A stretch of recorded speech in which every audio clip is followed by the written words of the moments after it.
Meet Nate Mercer, a once powerful CEO who had everything but was left broken by betrayal. Stranded in the Alaskan wilderness, he faces a choice: return to the life he built or stay in the quiet peace he never thought possible. This gripping story explores the true cost of success, the search for redemption, and the power of choosing authenticity over ambition. Will Nate embrace his new life or be consumed by his past? Tune in to discover the heart-wrenching journey of self-discovery. Where are you watching from? Don't forget to like, subscribe, and stay with us for more. The wind howled through the narrow valley, biting at Clara Hayes' face like frozen needles. Snowflakes whipped in chaotic spirals, stinging her cheeks and seeping into every crease of her worn-out parka. Each step she took sank deep into the thick snow, her boots heavy with the weight of the storm gathering above. The sky loomed a heavy gray, the kind that promised something worse was on its way. She pulled the hood tighter around her face and muttered under her breath, "Just a little farther." Her breath came in short, sharp clouds. The axe, strapped across her back, thumped against her shoulder with every step. She'd ventured farther from her cabin than usual, but she didn't have a choice. The last storm had soaked through the firewood stack, and with temperatures dropping by the hour, they wouldn't survive another night without heat. She gritted her teeth and pressed on, the dense pine forest closing in around her. The woods were unusually silent. No bird song, no rustling.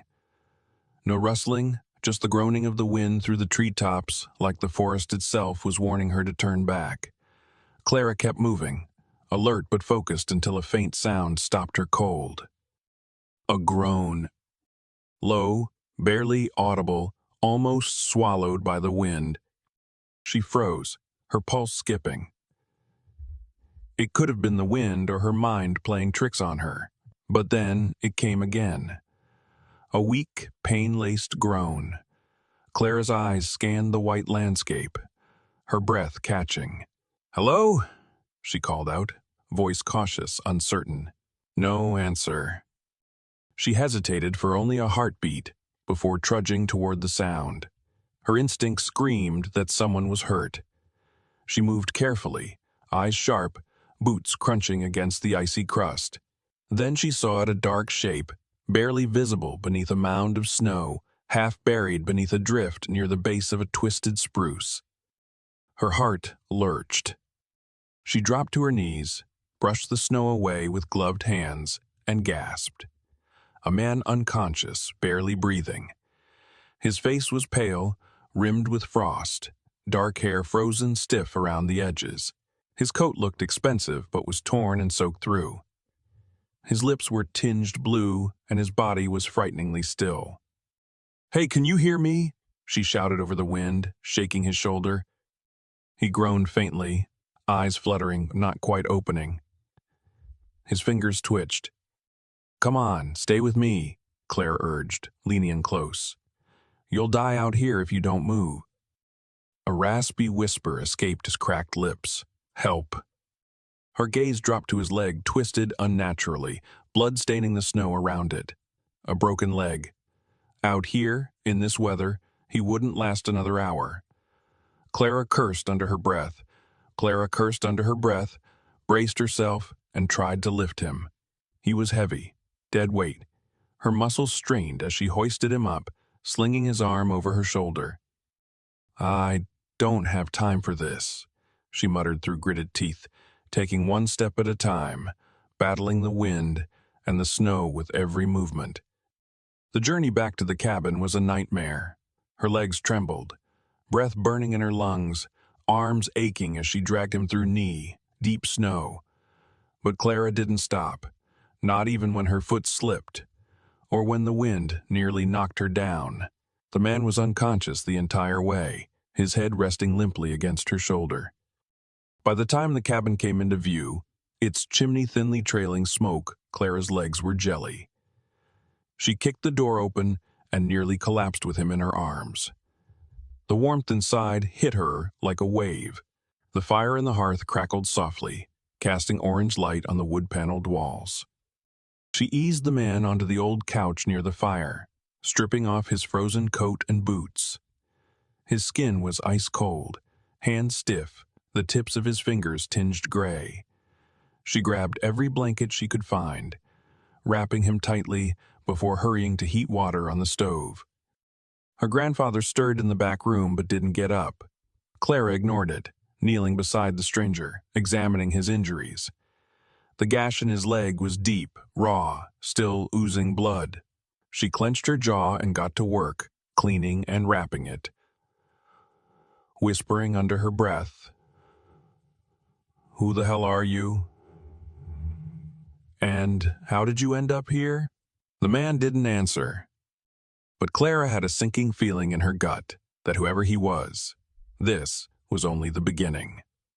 The cabin was silent except for the soft pop of the firewood cracking in the hearth.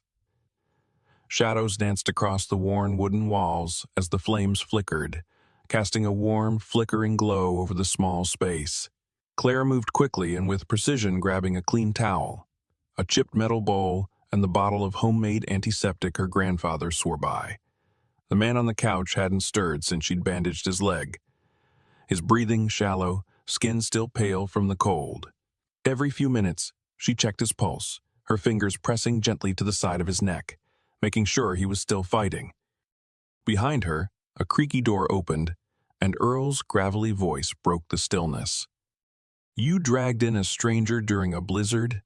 he said, leaning heavily on his cane as he shuffled into the main room. Clara didn't look up. "He was dying, Grandpa. I couldn't leave him there."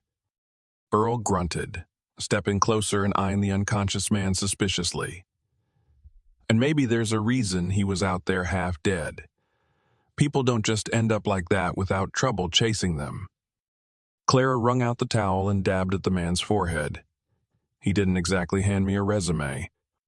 Earl snorted. "You always were too soft-hearted. That'll get you killed one day." She ignored the jab, her eyes focused on the stranger's face. Now that some of the frost had melted away, she could see he was young, late 20s, maybe. Sharp cheekbones, a faint shadow of stubble across his jaw.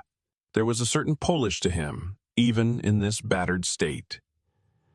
His clothes had screamed money, though they were now ruin-torn, bloodied, soaked. She reached out, pulling the edge of his coat back further to get a better look at his torso. No wallet, no ID, no phone. Not even a name stitched into the designer label. Who the hell wanders into the Alaskan wilderness, dressed like they were late to a business meeting? Earl huffed and turned away, shuffling toward the old armchair by the window. "You best keep an eye on him. I don't trust suits, especially ones who show up near frozen and say nothing." "He hasn't exactly been chatty," Claire muttered. Hours passed. Outside, the wind screamed like a living thing. Snow pounded against the windows. Inside, the stranger's breathing grew steadier, his color slowly returning under the pile of blankets. Clara sat on a stool near the fire, arms crossed, eyes never leaving him. Then, finally, a groan. She stood quickly, stepping over to the couch. His eyes fluttered, brows twitching, and then his lids parted just enough to reveal a pair of stormy gray eyes, unfocused and glassy. "Hey," Clara said softly, leaning in. "You're awake." He blinked, confused, his head turned slightly, gaze darting around the unfamiliar room. "Where?" he rasped. "You're in my cabin," she answered. "I found you half buried in the snow. You had a bad fall and a broken leg." He winced as he tried to sit up, groaning with effort. "Don't be a hero. Stay still," Clara said, pushing gently on his shoulder. He obeyed, but frustration flickered in his eyes. He swallowed hard. I can't remember. I don't know how I got there." Clara narrowed her gaze. "You don't remember anything?" A pause. Then, with visible effort, he shook his head. "Gus, Do you remember your name? He hesitated, as if digging through a fog in his mind. Nathaniel Mercer. The name sent a jolt through Clara. It rang faintly familiar, like she'd read it somewhere. Maybe in one of Earl's dusty business magazines. But it was hard to tell. And she didn't trust coincidence. "All right, Nate," she said, stepping back slightly. "You've got a busted leg and no memory. You were wearing clothes no one in their right mind would wear out here, and your pockets were empty." He stiffened. "My phone, my wallet, my watch. They're gone." "They weren't on you," Claire said, flatly. Nate's eyes darkened. "No, I had them. I remember. I had them." A heavy silence filled the room. Clara's stomach turned. She'd seen this kind of thing before lost hikers, yes. But not ones dressed like Wall Street and left for dead, with nothing but bruises and frostbite. Something was wrong. And this man, whoever he really was, wasn't just unlucky. She studied him one last time, then said, "Get some rest. We'll talk more when your head's clearer." But even as she turned away, the unease stayed knotted tight in her chest. Something told her. Nate Mercer wasn't the only storm heading their way. Morning crept in quietly, casting a soft silver glow through the frosted windows. The fire had burned low, leaving only a bed of glowing embers, and Clara moved about the cabin with her usual efficiency. She added logs to the stove, set water to boil, and stirred a pot of venison stew simmering with root vegetables she'd harvested and dried before winter. The smell filled the cabin earthy and warm, like home. Behind her, a rustle of blankets caught her attention. She turned to see Nate shifting upright on the couch, his movements slow and stiff. His face was pale, but his eyes were clearer this morning, sharp, alert, and watchful. He glanced around the cabin, taking in the rough-hewn walls, the herbs hanging from the rafters, the old hunting rifles near the door. His gaze finally landed on her. "You're awake," she said, setting down the tin cup she'd been holding. He gave a small nod, wincing as he adjusted his injured leg. "Yeah, I guess I owe you a thank. You for not leaving me out there." Claire raised an eyebrow. "You'd be a popsicle if I had." She poured hot water into the cup and walked it over to him. He took it, eyeing the steaming liquid with a mix of curiosity and caution. "What is it?" "Pine needle tea," she said with a smirk. "You don't exactly have a lot of choices, city boy." He gave her a bemused look but said nothing, lifting the cup to his lips. He grimaced at the first taste, but drank it anyway. Clara watched him over the rim of her own mug, trying to read the expression behind those stormy gray eyes. The door creaked open, letting in a gust of frigid air and a flurry of snow. An elderly man stepped inside, bundled in thick furs, the lines of time etched deep into his weathered face. Earl Hayes might have looked like a relic from a forgotten time, but his eyes, sharp and pale as ice, missed nothing. "So this is the stranger you dragged in from the snow," he said, voice rough as sandpaper. Clara nodded. "Nate, this is my grandfather, Earl. Grandpa, this is Nathaniel Mercer." Nate tried to sit up straighter, wincing as he offered a polite nod. "Sir." Earl didn't return the gesture. He walked closer, sizing Nate up with a look that had made more than one man rethink their choices. "He shouldn't be here." Clara stood tall. "I couldn't leave him to die." Earl let out a grunt, pulling off his hood. "You're too soft-hearted. Strangers mean trouble." "I'll take that risk," she said, her voice calm but firm. Earl didn't argue further. He limped to the stove and began ladling stew into 3 old wooden bowls. Nate watched the exchange in silence, clearly noting the quiet authority between the two. As Earl handed out the food, the scent of meat and herbs filled the room. Nate's stomach growled audibly. "You haven't eaten in a while, huh?" Clara asked. Not since. He frowned. Honestly, I don't remember. Clara set a bowl in front of him. Well, you're in luck. He took a cautious bite. The stew was rich, hot, and full of flavor. Not the delicate cuisine of high-rise restaurants, but something more primal, nourishing, in a way he hadn't realized he'd missed. He looked up as Clara quietly sipped her own, her every motion purposeful, unshowy. You live like this every day? He asked after a moment. Clara shrugged.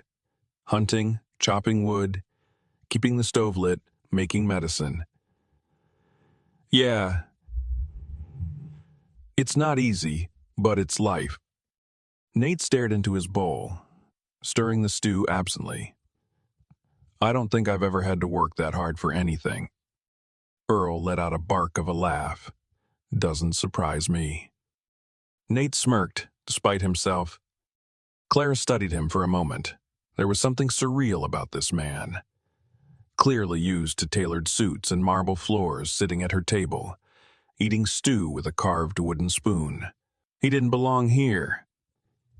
And yet,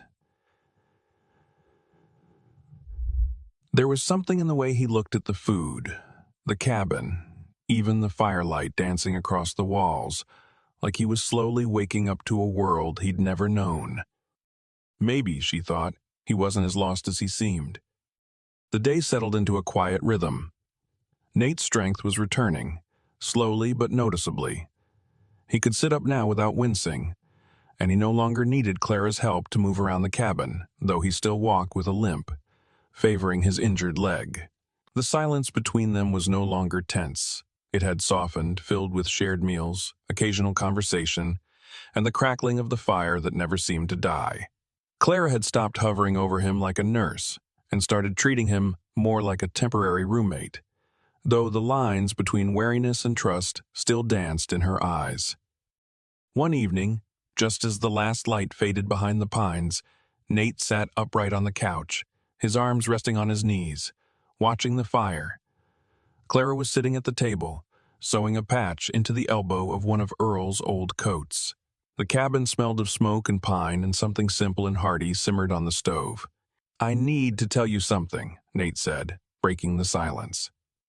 Clara didn't look up. You're not secretly a murderer, are you? He let out a short, dry laugh. No, but I'm rich. That made her glance up, brow arched. I kind of figured... really rich, he continued, running a hand through his hair. My full name is Nathaniel Mercer. I own a company, Mercer Holdings. We specialize in real estate development, private equity, international investments. Offices in New York, London, Tokyo. Clara blinked. Okay. Nate paused, waiting for something shock, awe, a sharp intake of breath. But Clara just went back to sewing. That's it, he asked. What do you want me to say? I don't know, he said, exasperated. Most people would be a little more surprised. Clara tied off the thread, bit it clean with her teeth, and leaned back in the chair, finally meeting his eyes. It doesn't change anything. He looked at her, genuinely baffled. You're telling me you don't care at all? She let out a breath. Look, maybe in your world, money means everything. But out here, it can't light a fire, it can't trap a rabbit, and it sure as hell won't keep you alive in a snowstorm. Nate opened his mouth, but she cut him off with a slight wave of her hand. You might be some big-shot millionaire in Manhattan, she said, gesturing vaguely toward the outside world. But here, you're just the guy who got lost and nearly froze to death. The words landed harder than he expected. He leaned back, staring at the fire. His whole life, people had looked at him with reverence or envy. Doors opened because of his last name. Waiters learned it before he even sat down. Women dated him because of it. Employees feared it. But Clara didn't care, and that unfamiliar feeling bubbling in his chest, he finally recognized it. Humility. She stood and stretched, then glanced over her shoulder. don't overthink it too much, city boy. I'm going to bed." And just like that, she disappeared into the small room at the back of the cabin, leaving him alone with his thoughts. He stared at the flames as they licked the logs, casting orange shadows across the floor. His world felt like it was a million miles away. Maybe that was a good thing. The next morning, the sky was crystal clear, the air sharp with cold. Nate stepped out onto the porch, leaning on the wooden railing for support. Before him stretched a white landscape untouched by time. Towering peaks in the distance glistened beneath the sun.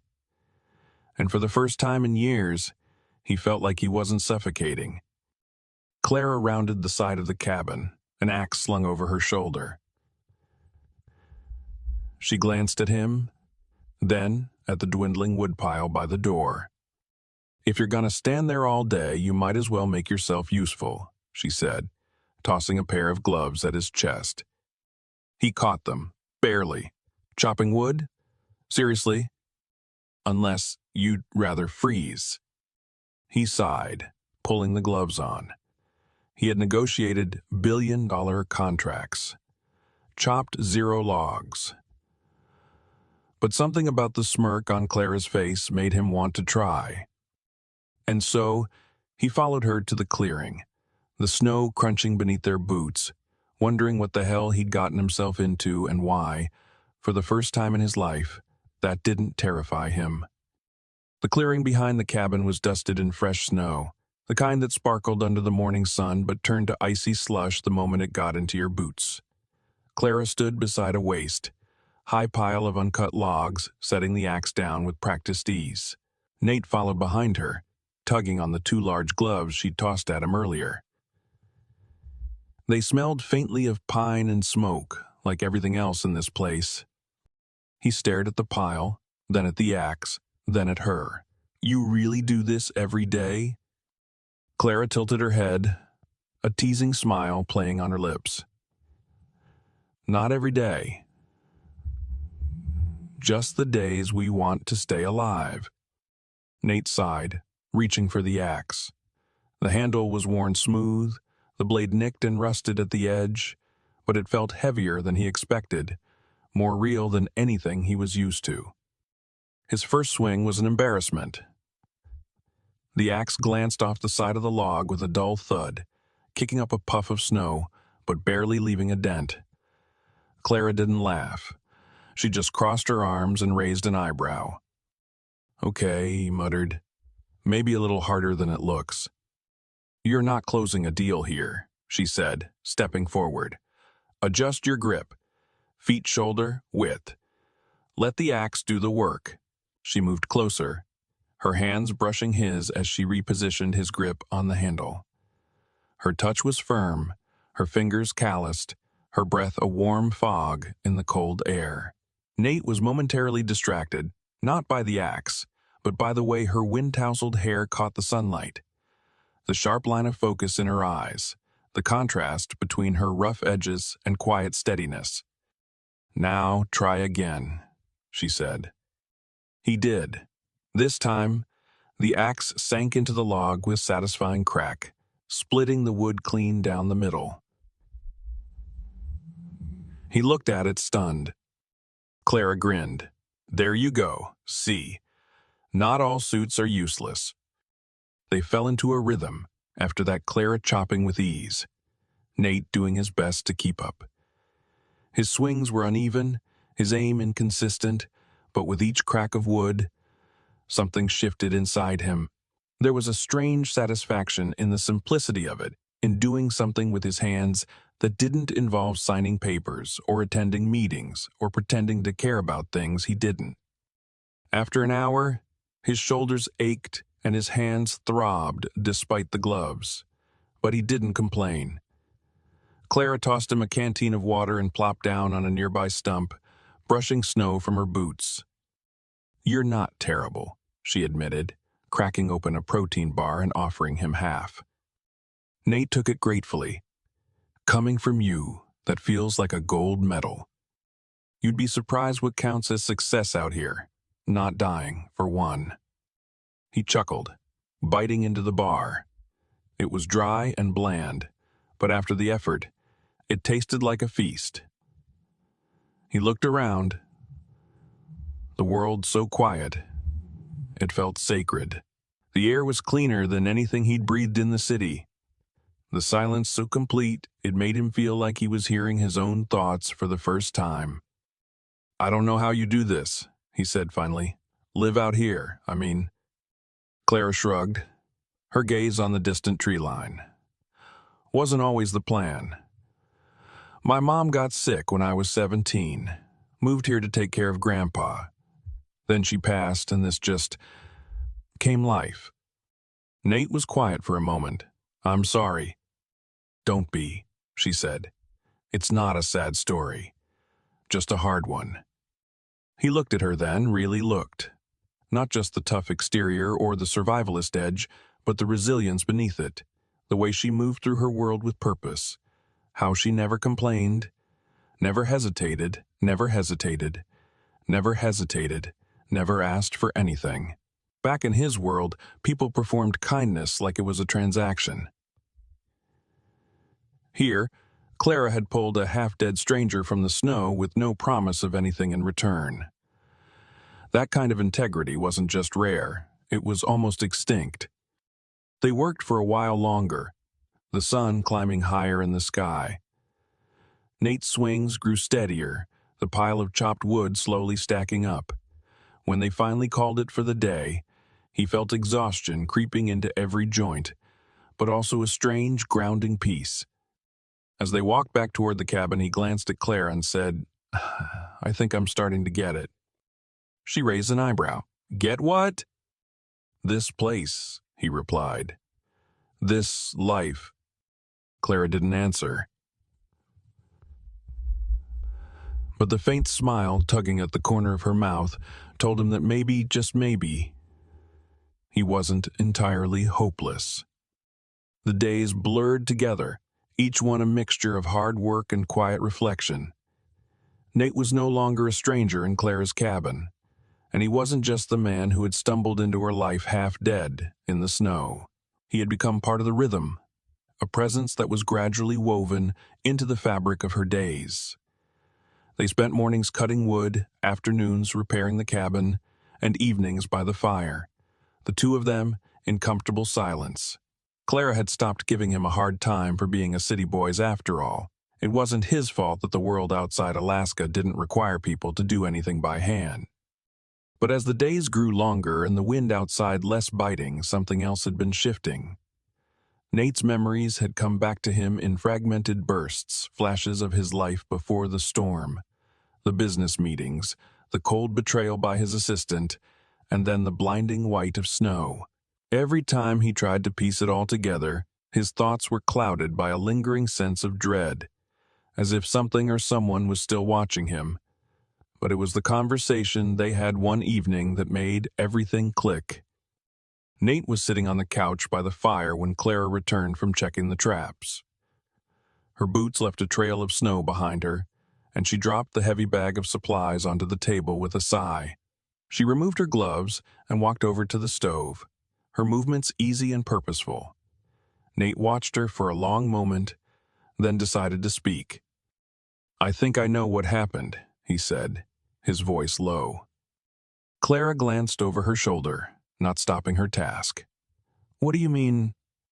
He shifted, running a hand through his hair.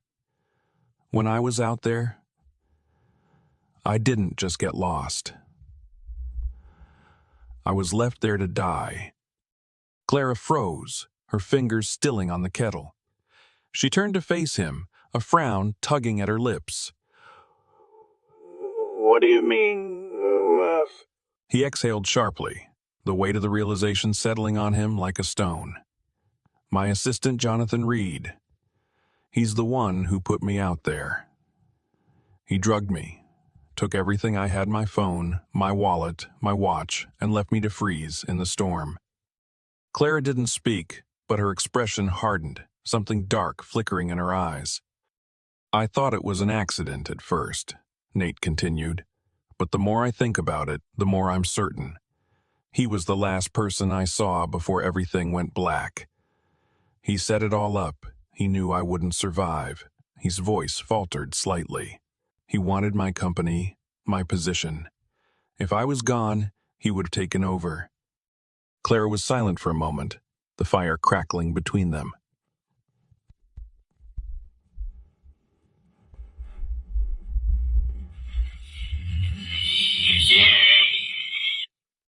Nate let out a bitter laugh.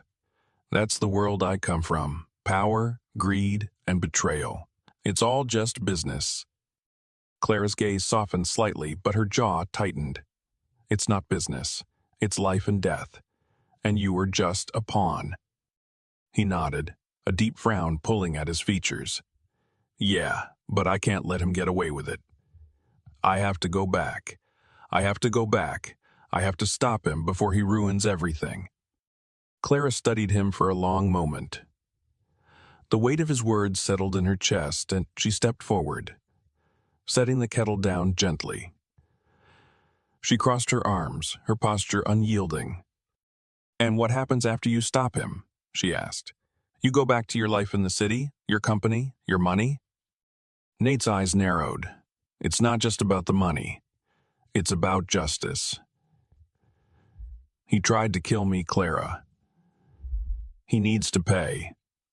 Clara's lips pressed into a thin line, and she stepped closer to him, her gaze never leaving his. "And then what? You fix your business, put the bad guy in jail, and go back to your fancy penthouse in New York." Nate didn't answer immediately. The thought had crossed his mind, of course. The drive to succeed, to win, was embedded in him. But now, with the firelight flickering between them and Clara standing there, unwavering, he couldn't shake the growing sense that something was missing in his world, something he hadn't realized until he came here. "I don't know," he said finally, his voice quiet. "I thought I had everything figured out. But being here, with you, it feels different. It feels real. More real than anything I've known."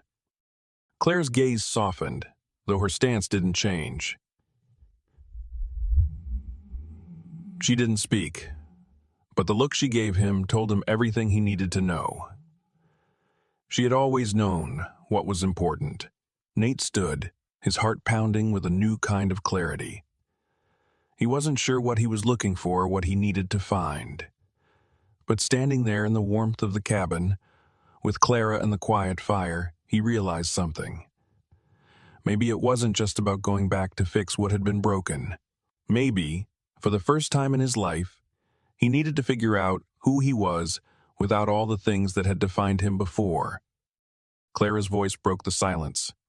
"Don't forget what you learned here, Nate." He looked at her, the weight of her words sinking in. He wasn't just going back to fix the betrayal. He was going back to understand himself, to find what really mattered. And maybe, just maybe, that would be enough to change everything. "I won't," he said quietly, stepping toward her. The morning after their conversation, Claire woke to a quiet cabin. The wind had settled, and a layer of soft snow dusted the world outside, making the trees look like something out of a dream. She moved around the cabin in the stillness, preparing for another long day of work.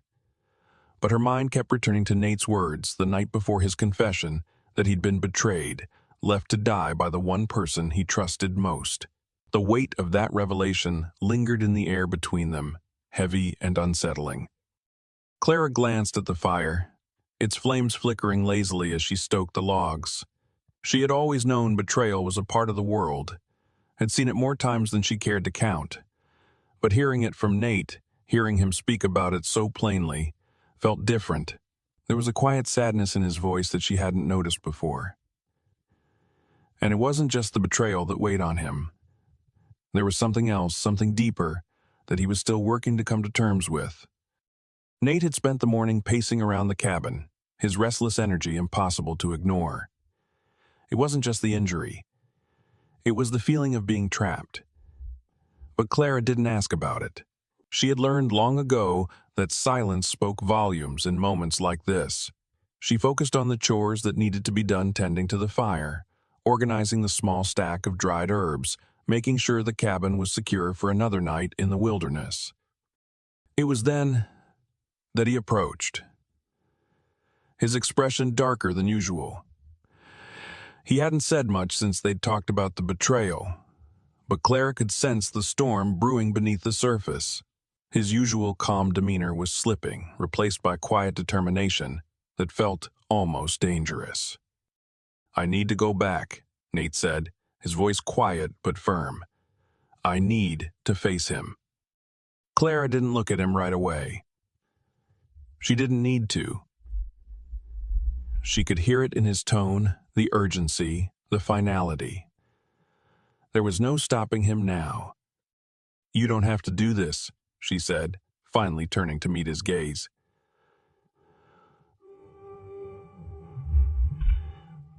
"What happened to you? It's not worth throwing everything away over." Nate's jaw tightened, his hands balled into fists at his sides. "I can't just let him get away with it, Clara. He's already stolen everything from me. I can't let him win. I can't let him win. I won't let him." There was something raw in his voice, something that hit too close to home. Clara stepped toward him slowly, her eyes never leaving his. She knew what it was like to fight to keep pushing when the world seemed set against you. But this felt different. It wasn't just about revenge. It wasn't just about fixing what had been broken. Nate was fighting to reclaim the only thing he had left, his identity. "Listen to me," she said softly, her voice a quiet plea. "You don't need to prove anything to anyone. You don't need to fight this battle alone. You've already survived something most people couldn't even imagine. Don't let this consume you. Don't let this consume you. Don't let him take more than he already has."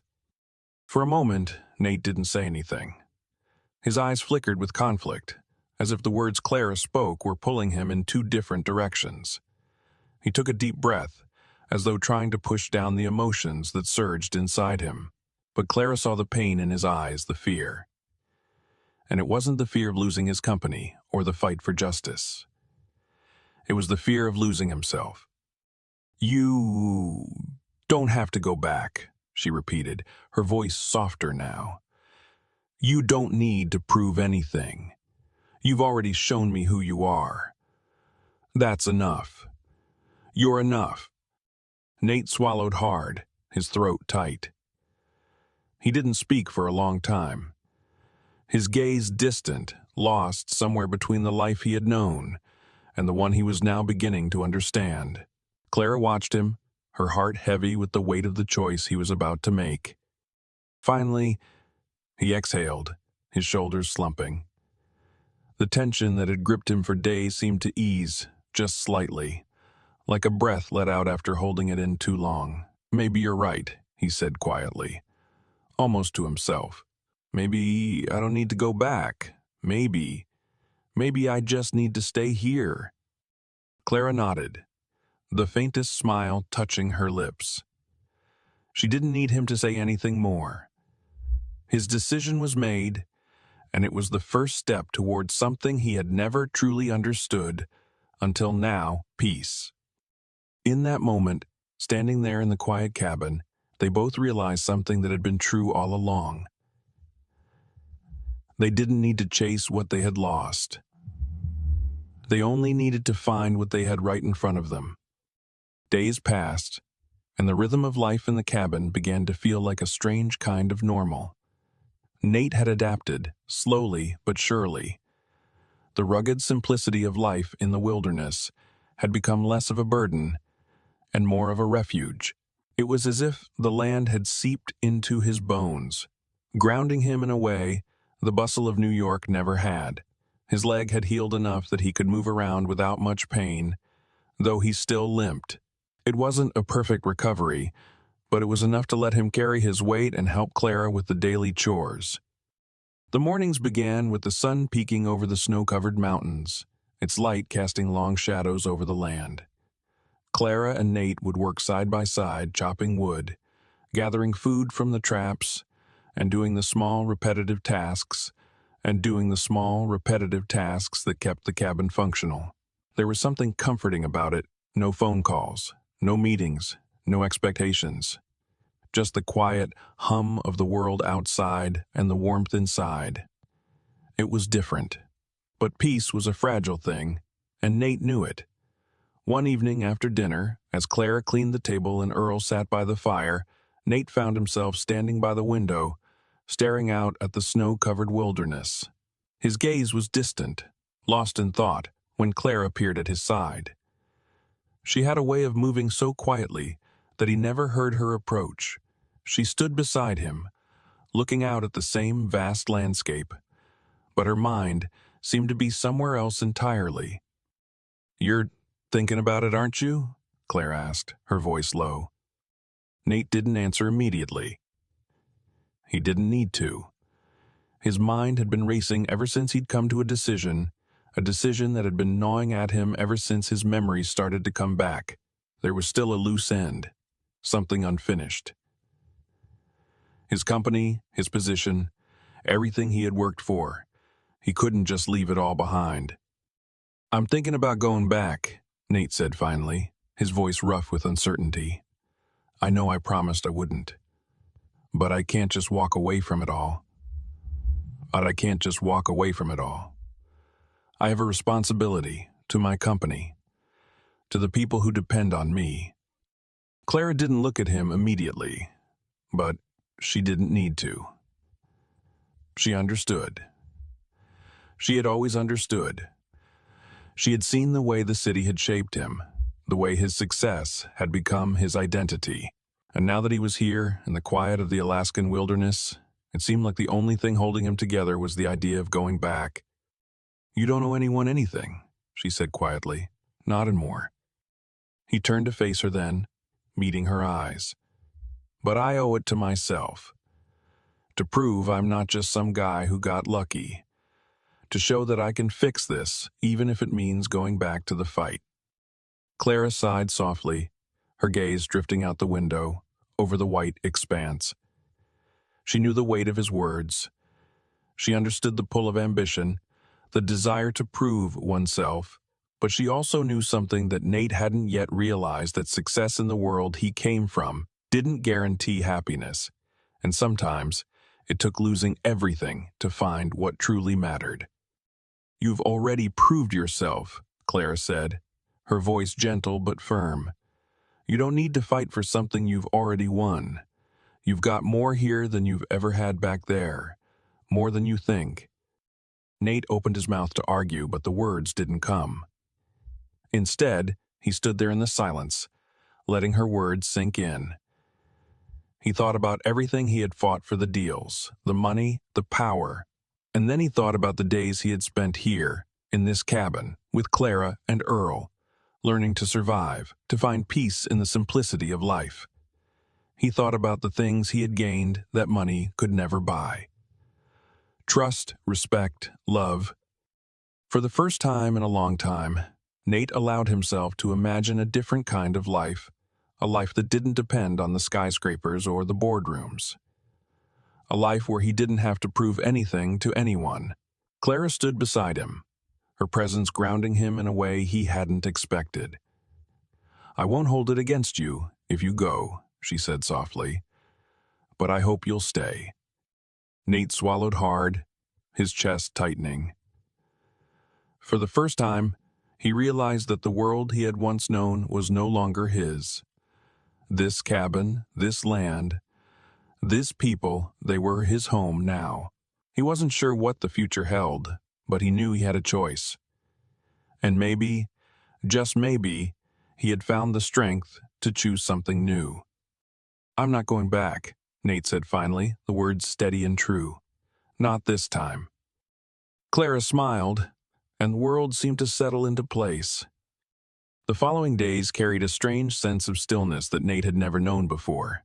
In the evenings, Clara and Earl sat by the fire, the soft crackling of the logs blending with the howling wind outside, and Nate would sit with them, feeling the weight of his decisions pressing in on him. The Alaskan wilderness had a way of slowing time, of making everything else feel distant and irrelevant. Here, There were no contracts to sign, no urgent phone calls to make, no conferences to attend. It was just survival, simplicity, and the quiet company of two people who had nothing to prove. And yet, Nate couldn't ignore the nagging feeling deep in his chest that there was something he still had to do. One afternoon, as the sun dipped lower in the sky, casting long shadows over the snow-covered trees, Nate went for a walk. His boots crunched through the fresh snow, and the crisp air filled his lungs, sharp and cleansing. He walked aimlessly at first, not sure where he was going, just needing to move, to think. His mind kept circling back to the day he'd left the city, the life he'd built there, and the choice he had made to stay here. It wasn't that he regretted it, quite the opposite. But there was still a sense of unfinished business gnawing at him. He stopped at the edge of a small stream that wound its way through the trees, the water frozen solid in places, but still flowing beneath the ice in others. Nate stood there for a while, watching the water move, feeling something inside him shift. The wind picked up again, swirling the snow around his feet. And for the first time since his arrival, he felt an unfamiliar clarity settle over him. In the distance, he saw Clara coming toward him, her breath visible in the cold air, her gait steady and sure as always. She stopped a few feet away, eyeing him carefully, her expression unreadable. She didn't speak right away, giving him space to say whatever it was that was on his mind. "Is something wrong?" she asked, breaking the silence. Nate shook his head, a slight smile tugging at his lips.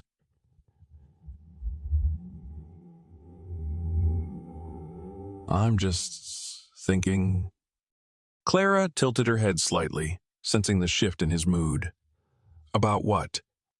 He hesitated, the words heavy on his tongue. "About everything. About why I'm here and what comes next." Clara's eyes softened, her gaze never leaving him.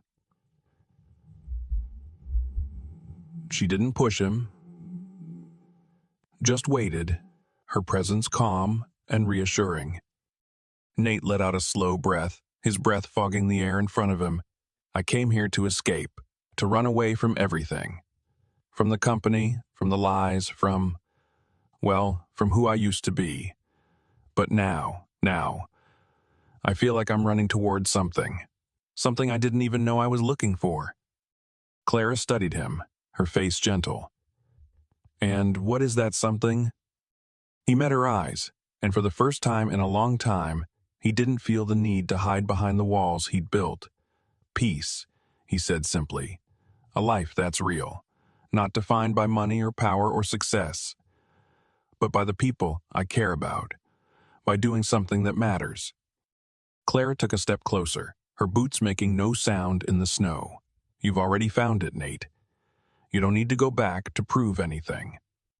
Nate's chest tightened, the truth of her words hitting him harder than he'd expected. He had spent his entire life chasing something, constantly pushing for more, never stopping to ask if what he was chasing was really what he wanted. But standing here, in this quiet, remote place, with Clara by his side, he realized that everything he had been running from had been a distraction from the life that was right in front of him. "I know," he said, the words coming out softer than he intended. "I know, Clara. But I still need to make things right. Not for me, but for the people I hurt along the way." Clara nodded slowly, her eyes not filled with judgment, but with understanding. "And when you're done making things right, what then?" Nate stood in silence for a long time, watching the stream as the last light of the day faded behind the mountains. He had been running for so long, always looking for the next big deal, the next conquest. But now, standing here in the quiet of the Alaskan wilderness, he knew that what mattered wasn't in the city he had left behind. What mattered was right here, in this moment. I think I'll stay," Nate said finally, his voice steady. "Not just because I need to make things right, but because this is where I'm meant to be." Clara smiled, a genuine, soft smile that reached her eyes. She didn't say anything more, but the silence between them was enough. The decision had been made, and for the first time in his life, Nate Mercer felt like he was finally where he belonged. Weeks passed, and the harshness of the Alaskan winter began to feel like a distant memory. Nate had found himself falling into a routine, a life he had never expected to embrace. Every morning, he'd wake up to the scent of pine and wood smoke, the warmth of the stove, and Clara moving through the cabin with quiet purpose. It wasn't the life he had planned for, but it was the one he had come to appreciate more with each passing day. One crisp evening, as the sun dipped below the mountain ridge, Nate found himself standing outside, staring at the vast expanse of snow that stretched for miles. The sky was painted in shades of purple and orange, and for a moment, he forgot everything: the business, the city, the betrayal. It was just him, the wilderness, and the soft whisper of the wind through the trees. He wasn't sure when it happened, the moment he stopped thinking about going back to his old life. Maybe it was the day he chopped firewood without breaking a sweat, or when he fixed the roof of the cabin with Clara, the two of them working side by side in the freezing cold.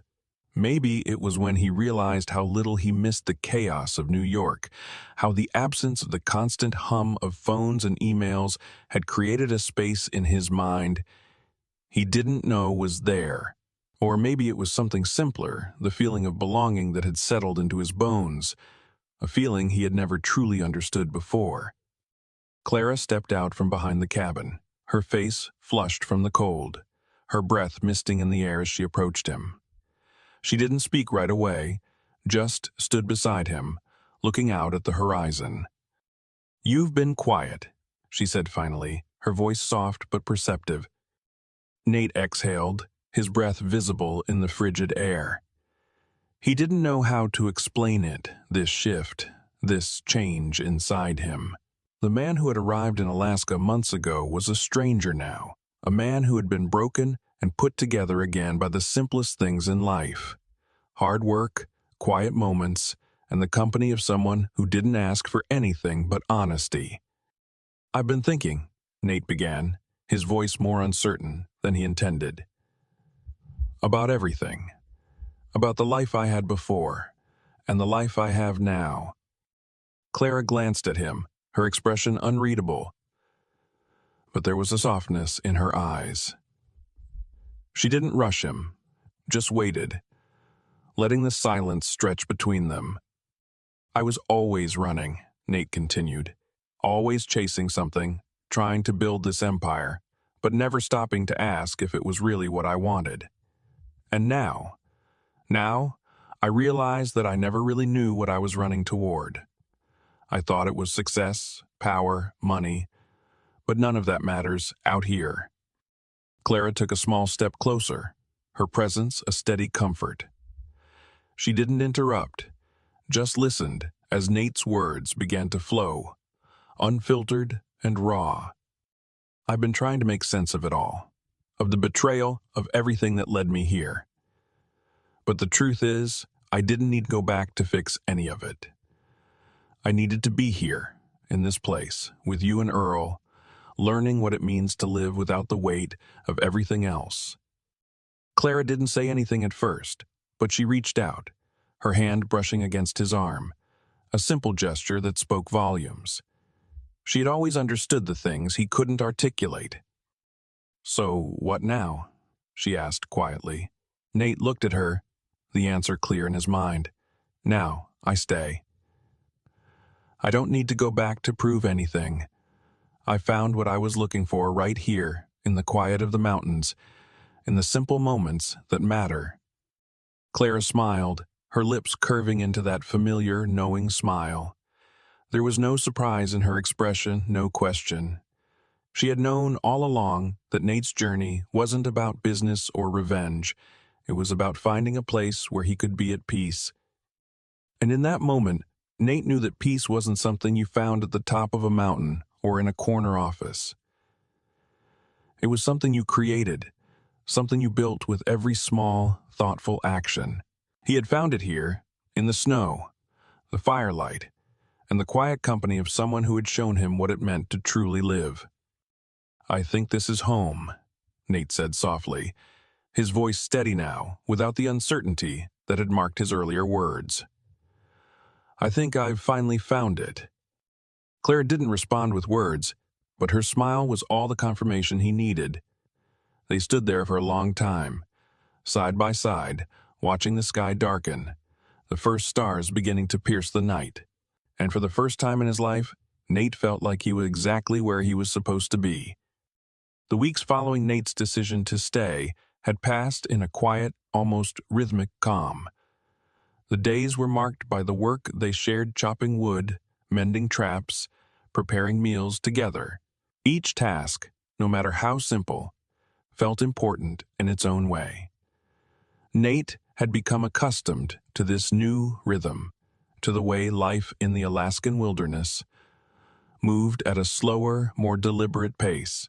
It was a pace that allowed for thought, for reflection, for silence. But even as he settled into this new life, a part of him couldn't shake the thought that he hadn't completely left his old world behind. It lingered in the back of his mind, a shadow that followed him through his days. The memories of betrayal, the people he had once trusted, still haunted him in quiet moments. The thought of Jonathan Reed, the man who had nearly taken everything from him, lingered like an itch he couldn't scratch. He had been left to die, abandoned in the snow. And yet, in the silence of his new life, Nate couldn't quite let go of the need to confront it.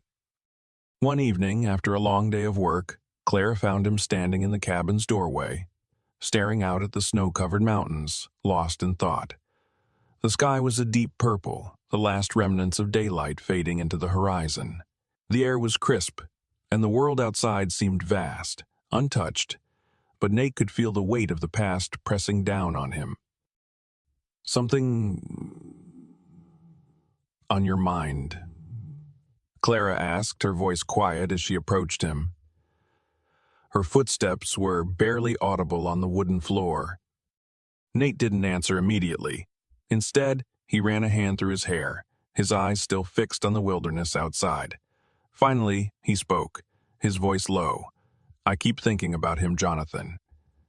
I keep thinking about what he did to me." Clara stepped up beside him, standing close but not saying anything. She knew what it was like to have something unresolved gnawing at you.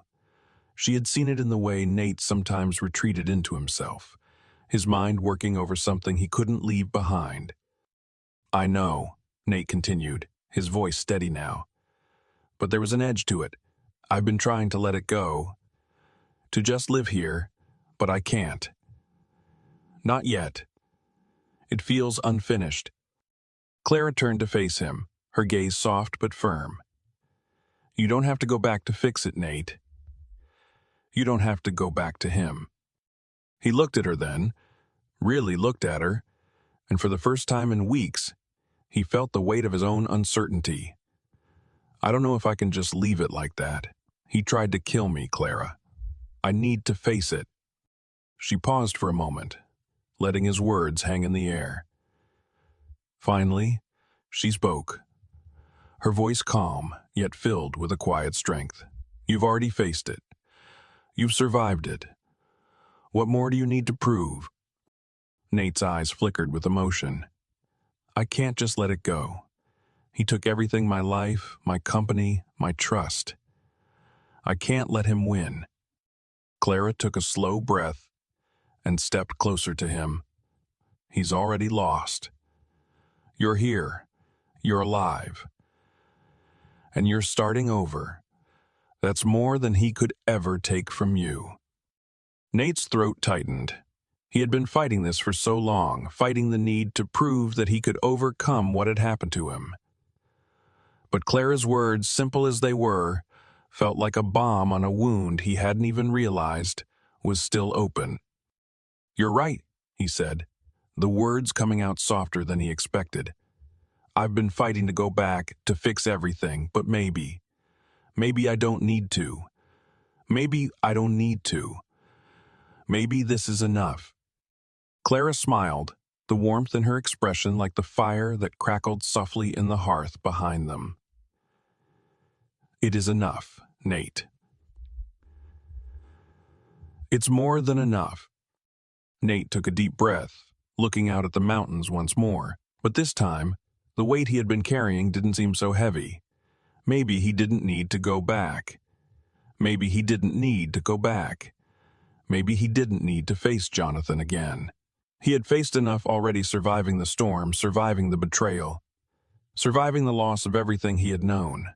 And in this place, with Clara and the quiet, steady rhythm of life in the wilderness, he had found something he had never expected. Peace. "I think I'm ready to stay," Nate said, his voice firm now, no longer filled with doubt.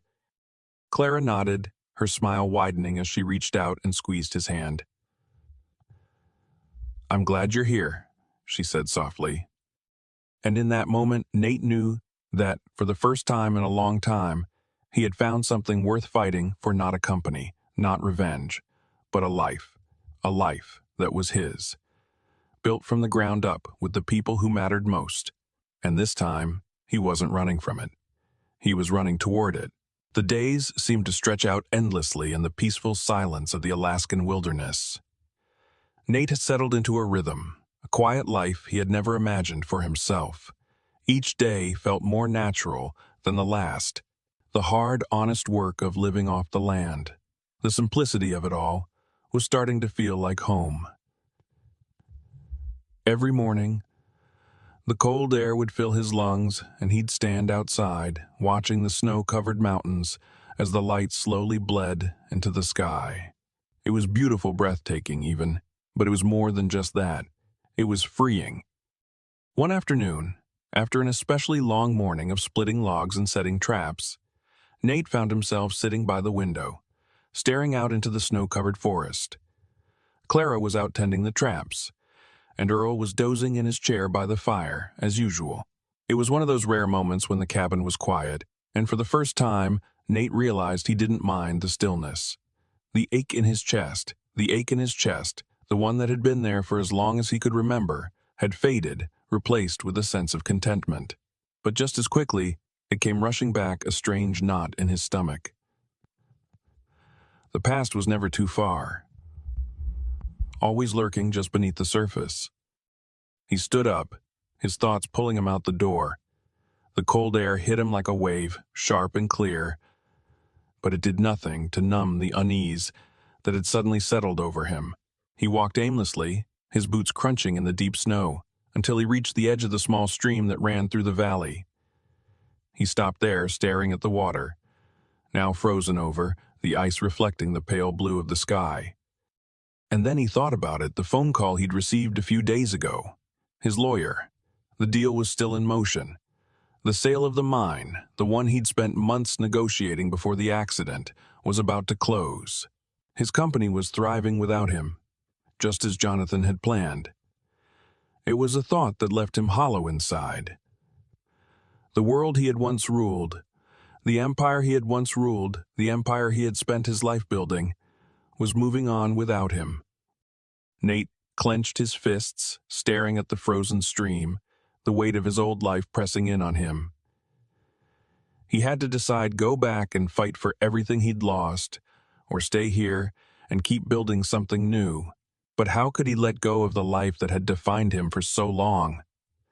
How could he walk away from the power, the influence, the security it had brought him? Just then, Clara appeared beside him, her presence steady and unwavering.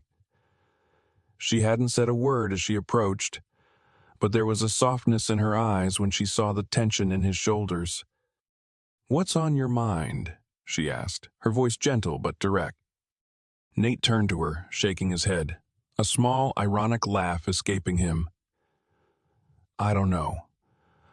I'm still figuring it out, I guess. I thought I'd come out here and leave it all behind, but it's not that easy. You don't just walk away from a life like mine. It's been my whole world for so long." Clara watched him quietly, her gaze never leaving his. She didn't push him, but her presence was more than enough to make him open up, to admit the uncertainty that had been gnawing at him since the day he'd come here. "I'm scared," Nate said, his voice raw. I don't know what to do. I don't know if I can let it all go. Clara took a step closer, her breath fogging in the cold air, but her voice was calm, filled with conviction. You're not the man you were before, Nate. You're not defined by that life anymore.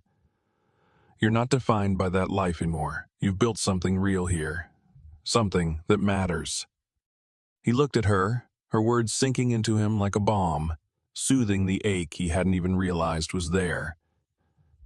I don't know if I can just walk away from it, he said quietly.